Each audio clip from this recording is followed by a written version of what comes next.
12월 22일 오늘의 말씀은 요한일서 3장 1절에서 12절입니다.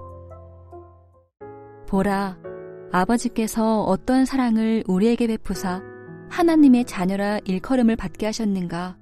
우리가 그러하도다. 그러므로 세상이 우리를 알지 못함은 그를 알지 못함이라. 사랑하는 자들아, 우리가 지금은 하나님의 자녀라.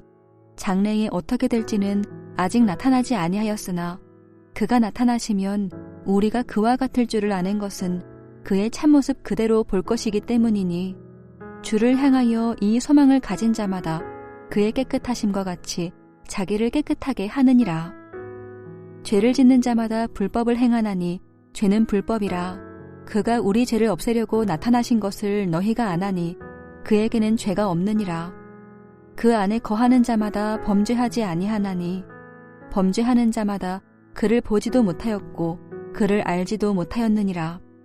자녀들아, 아무도 너희를 미혹하지 못하게 하라. 의를 행하는 자는 그의 의로우심과 같이 의롭고 죄를 짓는 자는 마귀에게 속하나니 마귀는 처음부터 범죄함이라. 하나님의 아들이 나타나신 것은 마귀의 일을 멸하려 하심이라. 하나님께로부터 난 자마다 죄를 짓지 아니하나니 이는 하나님의 씨가 그의 속에 거함이요 그도 범죄하지 못하는 것은 하나님께로부터 났음이라. 이러므로 하나님의 자녀들과 마귀의 자녀들이 드러나나니 무릇 의를 행하지 아니하는 자나 또는 그 형제를 사랑하지 아니하는 자는 하나님께 속하지 아니하니라. 우리는 서로 사랑할지니 이는 너희가 처음부터 들은 소식이라. 가인같이 하지 말라. 그는 악한 자에게 속하여 그 아우를 죽였으니 어떤 이유로 죽였느냐? 자기의 행위는 악하고 그의 아우의 행위는 의로움이라. 한평생 하나님의 크신 사랑을 기억하며 하나님의 자녀답게 살아가는 여러분이 되시길 주님의 이름으로 축복합니다. 오늘 본문은 성도의 삶의 특징에 대해 말씀하고 있습니다. 오늘 본문을 통해서 성도가 가져야 할 정체성은 무엇이며 그리고 하나님의 의로운 자녀로 살기 위해 우리는 어떻게 해야 하는지 함께 묵상하겠습니다. 여러분, 성도가 가져야 할 정체성은 무엇일까요? 본문에서 요한은 성도들을 하나님의 자녀라고 말하고 있습니다. 그리고 1절에서 보라 라는 이 감탄사는 우리가 하나님께 받은 사랑이 얼마나 큰지를 표현하는 말입니다. 여러분, 하나님은 죄인인 우리를 하나님의 자녀로 삼아주셨습니다. 죄인인 우리는 우리 스스로 죄를 없앨 수가 없습니다. 그래서 하나님은 예수 그리스도를 이 땅에 보내셨고 그리고 예수님이 우리를 대신해서 십자가에 피 흘려 죽으심으로 우리의 모든 죄를 씻겨주셨습니다. 이렇게 우리가 하나님의 자녀가 된 것은 하나님의 놀라운 사랑의 결과인 것입니다. 그러나 성도인 우리는 이 사실을 분명히 알고 있지만 세상 사람들은 하나님과 성도인 우리와의 이런 관계를 알지 못합니다. 왜 그럴까요? 1절에서 그 이유를 세상이 하나님을 알지 못하기 때문이라고 말하고 있습니다. 그들이 하나님을 모르기 때문에 육에 속한 세상 사람들은 영에 속한 빛의 자녀들을 알지 못하는 것입니다. 3절을 보면 주를 향하여 이 소망을 가진 자마다 그의 깨끗하심과 같이 자기를 깨끗하게 하느니라 말씀합니다. 이 말씀은 그리스도의 재림의 때에 성도들이 이 땅에서 어떠한 삶을 살아야 하는지 분명히 말해주고 있습니다. 즉 성도는 주님의 영광된 모습으로 변화되기까지 말씀처럼 예수님이 깨끗하심과 같이 자기를 깨끗하게 이 땅에서의 삶을 순결하게 살아야 한다는 말씀입니다. 여러분, 주님은 죄인인 우리를 주님의 자녀로 삼으셨습니다. 우리는 하나님의 의로운 자녀입니다. 그런 우리는 자녀가 마치 부모를 닮듯 주님을 닮아 자라가야 하는 것입니다. 주님은 우리가 순결하기를 원하십니다. 왜냐하면 주님은 순결하신 분이시고 거룩하신 분이시고 온전하신 분이시기 때문입니다.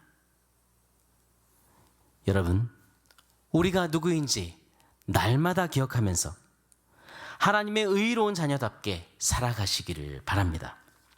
그럼 우리가 하나님의 의로운 자녀로 살기 위해 우리는 어떻게 해야 할까요? 첫 번째로 우리는 죄를 버려야 합니다. 6절에서 요한은 그리스도를 아는 자는 범죄하지 않는다고 말씀하고 있습니다. 여러분, 예수님은 죄가 없으신 분이십니다. 그분은 이 세상에 죄를 제거하기 위해 이 땅에 오셨습니다. 그렇기 때문에 그리스도 안에 거하는 자마다 죄를 지을 수 없는 것입니다. 하나님의 백성인 우리는 어떻게 살아야 할까요? 하나님이 원하시지 않는 것, 즉 죄를 버리고 죄를 피해야 합니다. 죄는 하나님께서 정말로 싫어하시는 것이기 때문입니다. 본문에 보면 주님께서 가장 싫어하시는 것이 바로 성도가 죄를 계속적으로 상습적으로 짓는 것임을 우리는 알 수 있습니다. 여러분, 회개란 무엇입니까? 바로 죄에서 완전히 떠나는 것을 회개라고 말합니다. 다시 말해 회개란 지은 죄에 대해 용서를 구하는 것뿐 아니라 그 죄를 다시 짓지 않는 것을 의미합니다. 그렇기 때문에 우리는 반복적으로 상습적으로 죄를 짓는다면 우리에게 회개함이 없다는 것을 말하는 것입니다. 또한 죄를 짓는 것은 무엇을 나타내는 것입니까? 우리와 하나님과의 관계에서 더 이상 예수 그리스도가 우리의 주인이 아니라는 것을 보여주는 것이 바로 죄를 짓는 것입니다. 여러분, 죄를 버리고 예수님을 나의 진정한 주인으로 삼고 살아가시기를 바랍니다. 두 번째, 우리는 서로 사랑해야 합니다. 10절에 보면 이러므로 하나님의 자녀들과 마귀의 자녀들이 드러나나니 무릇 의를 행하지 아니하는 자나 또한 그 형제를 사랑하지 아니하는 자는 하나님께 속하지 아니하리라 라고 말씀합니다. 이 말씀처럼 하나님께 속한 자와 마귀에게 속한 자는 그 행실로 뚜렷하게 구분됩니다. 본문 12절에 보면 요한은 마귀에게 속한 대표적인 인물로 가인을 소개하고 있습니다. 가인은 그의 아우인 아벨을 죽였습니다. 왜 아벨을 죽였을까요? 가인은 하나님을 두려워하지 않았고 두려워하지 않았을 뿐 아니라 그에겐 형제에 대한 사랑도 없었기 때문에 결국 살인을 범한 것입니다. 여러분, 이것은 또 한편으로 수직적으로 하나님과 바른 관계에 있지 않는 자는 수평적으로 사람들과의 바른 관계도 맺을 수 없음을 보여줍니다. 여러분, 우리는 가인같이 살지 말아야 합니다. 죄는 불법이며 죄를 짓는 자는 마귀에게 속한 자입니다. 말씀을 마무리하겠습니다. 하나님의 자녀 여러분, 여러분은 오늘도 하나님의 특별한 사랑과 특별한 보호 안에 있습니다. 그리고 세상 사람들과는 구별된 특별한 존재입니다. 그러나 우리는 이 땅에 사는 동안 계속해서 죄의 유혹을 받을 수 있습니다. 본문 9절에 보면 하나님께로부터 난 자마다 죄를 짓지 아니하나니 이는 하나님의 씨가 그 속에 거한다고 말씀하고 있습니다. 하나님의 씨라는 것은 하나님께서 믿는 자에게 주시는 성령을 가리킵니다. 여러분, 우리 모두는 하나님의 씨를 가지고 있습니다. 날마다 우리가 누구인지 우리의 정체성을 기억하십시오. 하나님의 성령이 우리 안에 거하심을 믿고 확신하십시오.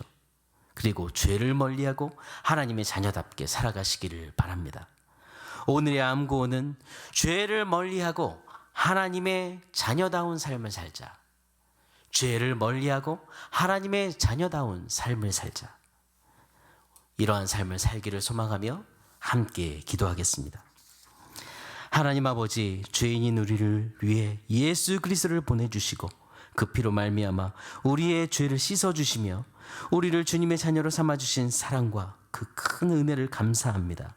그리고 말씀을 통해 우리 자신이 하나님과 올바른 관계에 있는지 오늘 우리의 마음을 점검하게 하심을 감사합니다.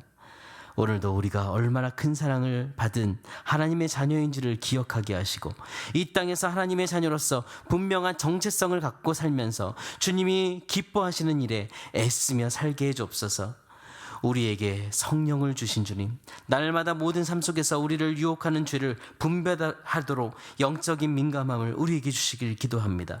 모든 일에 하나님의 뜻을 따라 살게 해 주옵소서. 하나님의 말씀을 깨닫는 지혜를 주옵소서. 마귀를 대적하라, 그리하면 너희를 피하리라 말씀하신 주님, 날마다 우리 안에 성령으로 역사하여 주셔서 마귀를 대적하고 그 유혹을 물리치고 죄를 멀리하게 하시며 하나님의 자녀답게 의로운 삶을 살도록 주님을 기쁘시게 하는 저희들이 될 수 있도록 은혜를 베풀어 주옵소서. 주님, 수능 이후에 자신의 전공과 진로를 위해 기도하는 자녀들에게 끊임없는 믿음을 주시고 그들의 진로를 결정할 때에 가야 할 길을 인도해 주시고 그들의 마음에 용기와 힘을 주옵소서.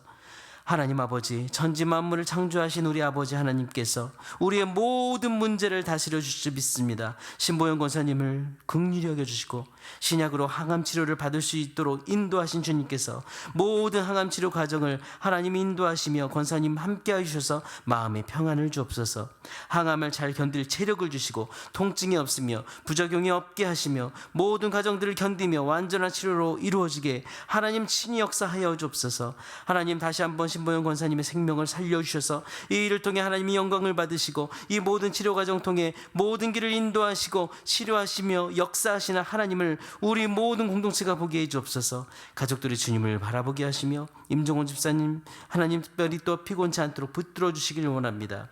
하나님, 한인경 집사님을 긍휼히 여겨주시고 의사의 정확한 진단과 또한 깨끗한 치료 이루어질 수 있도록 모든 순탄한 치료가 이루어질 수 있도록 인도하여 주시길 기도합니다. 마음에 하나님을 의지하는 굳건한 믿음을 주시고 평안함을 주옵소서. 모든 치료 일정이 순탄하고 평안하게 이루어지도록 친히 개입해 주옵소서. 이번 주 금요일에 방사선 치료를 마칩니다. 하나님, 끝까지 잘 견디며 부작용 없이 깨끗하게 치료될 수 있도록 하나님 역사하시고 인도해 주옵소서. 피부에 남아있는 암세포들이 깨끗하게 제거되고 하나님 앞에 영광 돌리며 또한 찬송할 수 있는 그런 간증이 될 수 있도록 인도하여 주시옵소서. 이 일을 통해 하나님께 영광을 돌리며 또한 가족들과 공동체 모두가 하나님을 또한 찬양하는 기회가 되게 해 주옵소서. 신장영으로 아직도 투석하시는 우리 입원 중이신 김성애 권사님, 속히 하나님의 치료의 손길로 만져주시고 치료해 주시기를 원합니다. 권사님 마음의 평안함으로 인도해 주시고 치료 과정 주님의 손으로 붙들어 주시며 염증을 치료할 항생제를 찾도록 은혜를 베풀어 주시길 기도하며 또한 아버지 연약한 몸에 힘을 주옵소서. 주님은 살아계십니다. 나는 너를 치료하는 여호와라고 말씀하신 하나님, 우리 하나님만이 치료해야 되십니다. 주님의 손으로 붙드시고 이 모든 것이 기도하는 우리의 모두의 간증이 되게 해 주옵소서.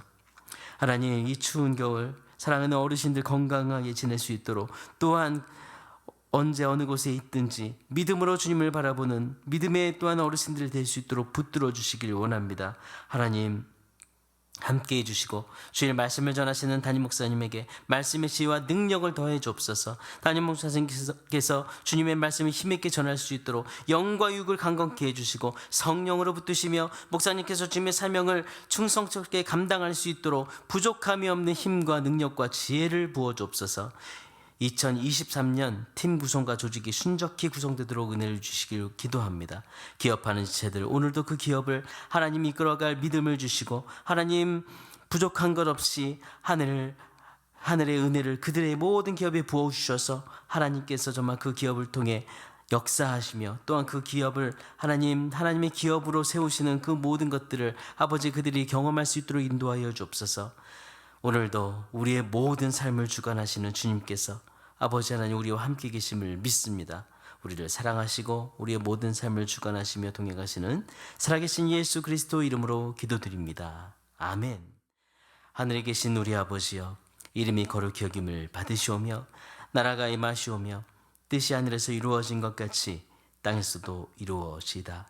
오늘 우리에게 유용한 양식을 주시옵고 우리가 우리에게 죄 지은 자를 사하여 준 것 같이 우리 죄를 사하여 주시옵고 우리를 시험에 들게 하지 마시옵고 다만 악에서 구하시옵소서.